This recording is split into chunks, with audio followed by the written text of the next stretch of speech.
शक्तियों के बारे में। हमारे वर्ल्ड हैप्पीनेस सोसाइटी में 3 चीजें होती हैं: विचार, अध्यात्म और शारीरिक स्वास्थ्य। इस दुनिया को बनाने और जीवन के लिए भी 3 चीजें होती हैं: जन्म, जीवन और मृत्यु। और हमारे इष्ट भी हैं त्रिदेव, ब्रह्मा, विष्णु, महेश। जीवन में 3 शब्द का बड़ा महत्व है। आप देखेंगे कोई भी काम होता है उसमें 3 चीजों की जरूरत होती है।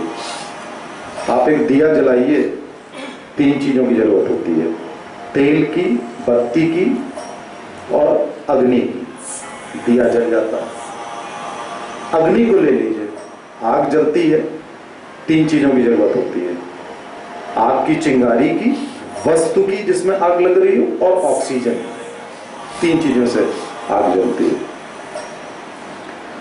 जीवन में जितनी भी चीजें हैं सब में इन 3 का महत्व है। आप जो सांसारिक उदाहरण ले लीजिए, टीवी लाते हैं, टीवी उपकरण की जरूरत है, एंटीना की जरूरत है, बिजली की जरूरत है। 3 चीजों से टीवी चला। मोबाइल लाते हैं तो मोबाइल है, सिम कार्ड है और बैटरी है। 3 चीजों से चला। आप गाड़ी चलाते हैं, गाड़ी है, पेट्रोल है और स्टीयरिंग चलाने वाला व्यक्ति है। इन 3 चीजों की आवश्यकता हर चीज में होती है। अब मैं जो बात बताने जा रहा हूं दिव्य शक्तियों के बारे में, वो ये है कि इन दिव्य शक्तियों को भी प्रज्वलित किया जाता है। इसका मतलब क्या हुआ? इसका मतलब ये हुआ कि ईश्वर भी मनुष्य से प्रज्वलित होकर शक्तिवान होता है। ये बड़ी गूढ़ बात है। हम में से ज्यादातर लोग ये मानते हैं कि ईश्वर ने ये सृष्टि रचा दी, ईश्वर हैं। लेकिन ये एक थोड़ा सा एक अलग व्यू पॉइंट है। इस पर भी विचार करिए। मैं ये तो नहीं कहता विचार को बदल लीजिए, लेकिन विचार करिए कि ईश्वर को शक्ति हम मनुष्यों से या हम प्राणियों से मिलती है। आपने देखा होगा प्रधानमंत्री बनता है देश का। प्रधानमंत्री बनने के पहले वो व्यक्ति एक साधारण व्यक्ति होता है, लेकिन जब उसको 50-60 करोड़ लोग वोट दे देते हैं, सपोर्ट दे देते हैं, तो एक तरीके की शक्ति दे देते हैं, तो उन 50-60 करोड़ लोगों की शक्ति से वो व्यक्ति प्रधानमंत्री बन जाता है, बड़ा शक्तिवान हो जाता है। उसको पहले उन 50-60 करोड़ लोगों की शक्ति की जरूरत होती है अपने को शक्तिवान बनाने के लिए, और बाद में फिर उस शक्ति को वो ट्रांसफर करता है एक एक व्यक्ति को, उनका भला करने के लिए। बड़ी इंपॉर्टेंट बात है। वो अपने आप शक्तिवान कहाँ होता है? कोई भी प्रधानमंत्री जब वो थोड़े दिनों पहले होता है प्रधानमंत्री के 10 साल पहले, तो बिल्कुल साधारण होता है, सड़क पे चलने वाला। बाद में कितना शक्तिशाली होता है कि आपका जीवन प्रभावित कर देता है, जस्ट लाइक गॉड। ये कैसे हो जाता है? एक पत्थर होता है, आप उस पत्थर को तराश करके मंदिर में रख देते हैं, हजारों लोग उस पर फूल चढ़ाने लगते हैं, टीका लगाने लगते हैं, और जब हजारों लाखों लोग उस पत्थर को अपना इष्ट देवता मानकर उसकी आराधना करने लगते हैं, उसमें आस्था रखने लगते हैं, तो क्या होता है? उस पत्थर में शक्ति आ जाती है, उसमें ईश्वर समा जाते हैं। और वही पत्थर जो रास्ते का पत्थर था, तराश करके वो ईश्वर हो गया, आपकी आस्था से ईश्वर हो गया। उसमें भी 3 चीजों की जरूरत थी उसको: पत्थर की, मंदिर यानी स्थान की, और मनुष्य की आस्था की। तो वो तीनों चीजें जैसी मिली तो उसके अंदर इतनी शक्ति आई कि उसके बाद हम गए अपनी मनोकामना लेके, और वो हमने वहां से सकारात्मकता ली और हमारा काम हुआ। अब ये बात मैं क्यों कह रहा हूं कि प्रज्वलित करना चाहिए? प्रज्वलित करने के पीछे है लॉजिक या फिलॉसफी। हम लोग शुरू से सुनते आए हैं कण कण में भगवान है, सुनते हैं ना। इसको हम लोग ऐसे ही बोल देते हैं कण कण में भगवान है, उसका मतलब नहीं समझते। अभी आप लोगों ने कुछ दिनों पहले देखा होगा कि एक लेबोरेटरी थी पानी के अंदर अमेरिका की, और उसने एक पार्टिकल की खोज की थी। वो पार्टिकल का नाम दिया था God particle, boson, God particle. यानी कि हम साइंटिस्टों ने भी ये महसूस कर लिया था कि कण कण में भगवान है। जो सबसे छोटा कण है वो भी क्या नाम दिया? God particle. हम में से सबकी आदत होती है कि हम लोग हर चीज को सब्सटेंटिएट करते हैं बाय साइंस। जैसे ज्योतिषी कहेगा कि साहब ये ग्रह है तो वो साइंस से रिलेट कर देगा, किसी परंपरा को हम रिलेट कर देते हैं साइंस से तो वो ऑथेंटिक हो जाती है। ऐसे ही इस चीज को कि कण कण में भगवान है, इसको जब साइंटिस्ट ने कह दिया कि गॉड पार्टिकल, तो हम सबने विश्वास कर लिया कि वास्तव में कण कण में भगवान है। लेकिन उस भगवान को प्रज्वलित करना होता है, वरना वो भी उसी प्रधानमंत्री की तरह है कि कण तो है लेकिन वो प्रज्वलित नहीं है। अब ये प्रज्वलित कैसे होता है? ऐसे नहीं होता कि हम मंदिर चले जाते हैं, खड़े होकर हमने प्रार्थना कर ली, ऐसे नहीं होता। हमारे मन में दूषित विचार हैं, हम कर कुछ और रहे हैं, हम 5 मिनट के लिए मंदिर चले गए, हमने कामना कर ली, प्रसाद चढ़ा दी, ऐसे नहीं होता।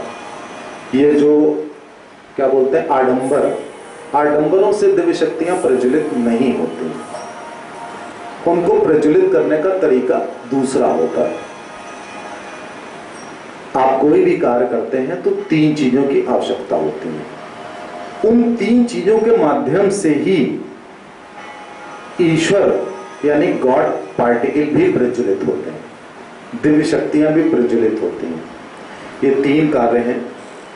पहला है ज्ञान, नॉलेज, विजडम, जो भी कह लीजिए।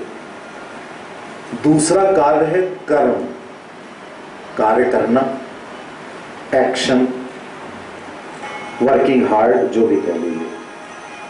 और तीसरी चीज होती है आस्था। कुछ लोग इसको लक कह देते हैं, कुछ इसको संयोग कह देते हैं। आपको सफलता इन 3 माध्यमों से मिलती है। अगर इन 3 में से एक भी मिसिंग है तो कार्य नहीं होता। आपके पास बहुत ज्ञान है, इसके आगे बात नहीं बढ़ी तो ज्ञान लिए बैठे रहिए, कुछ नहीं होगा। आप कुछ नहीं है, उस ज्ञान के कोई मायने नहीं। उस ज्ञान को कन्वर्ट करना होता है एक्शन में, यानी कि कर्म में। दूसरी स्टेज आती है कर्म की।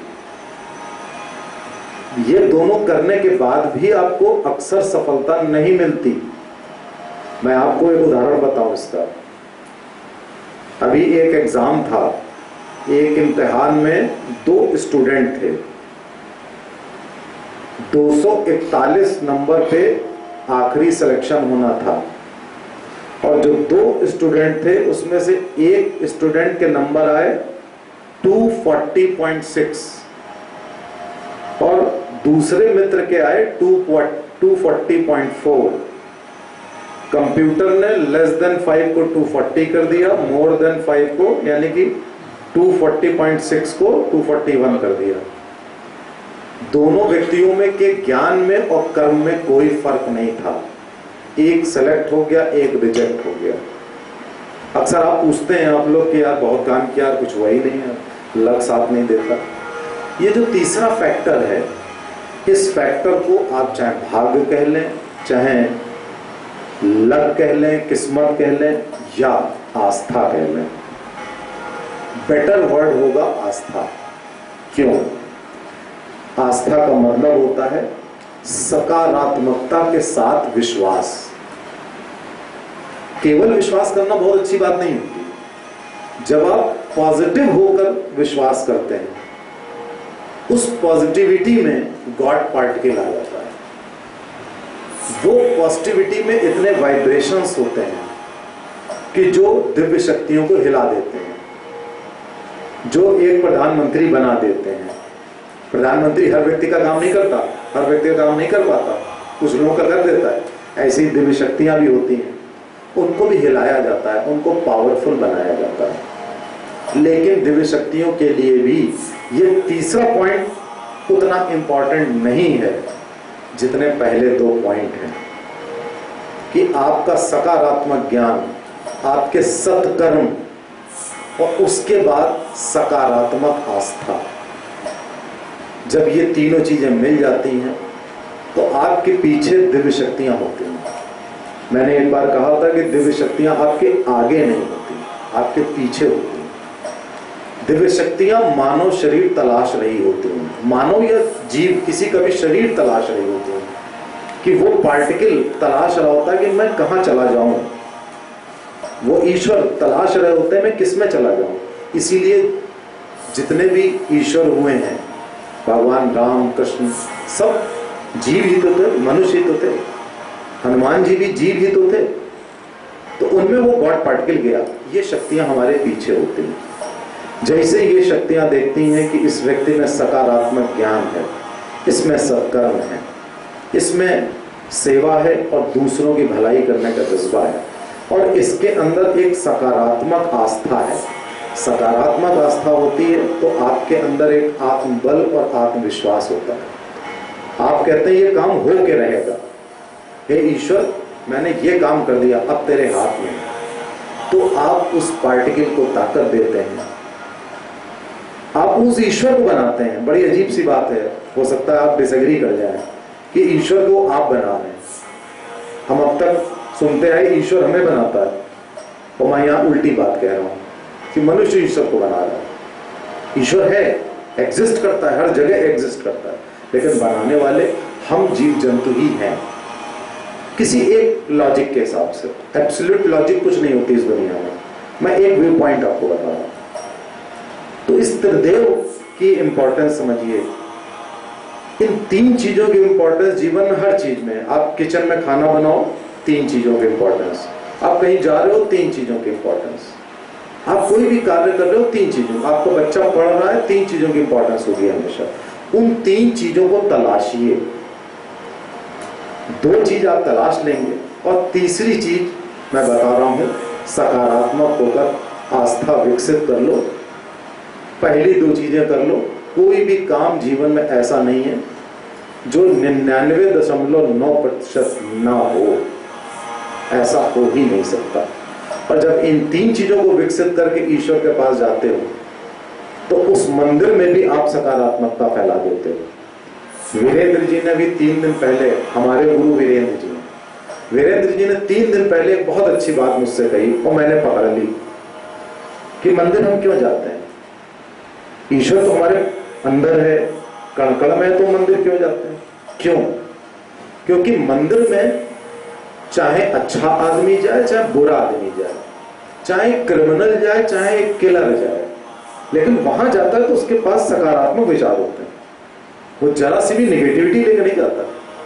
वो वहां जाता है तो वो हे ईश्वर, और ये बात कह के तेरी लाख लाख कृपा है, तू मेरे ऊपर ये कृपा कर दे, ये कर दे। इसके अलावा उसके अंदर ये नहीं आता कि मैं जाके किसी का मर्डर करना है, उसके पहले नहीं जाता मंदिर को। बाद में मंदिर से निकल के कर देगा, तब नकारात्मक आ जाएगी। तो मंदिर में सकारात्मकता होती है। तो सकारात्मकता का जीवन में बहुत महत्व है, और इससे आप दिव्य शक्तियों को प्रज्वलित करके अपने शरीर में प्रवेश करा लेते हैं। फिर आपका काम बैठे बैठाए हो जाता है। आपके अंदर ऐसी चेतना विकसित हो जाती है कि आप बैठे, आप जान जाते हैं वहां क्या होगा। आप जान जाते हैं कि आपके किसी प्रिय मित्र को कष्ट है, आपके बच्चे को कष्ट है, ये काम होना है, ये हो रहा है। यकीन मानिए आपको बैठे बैठे हर चीज का बोध हो जाता है। इन तीन चीजों को अपनाइए और जीवन सफल कीजिए। Thank you.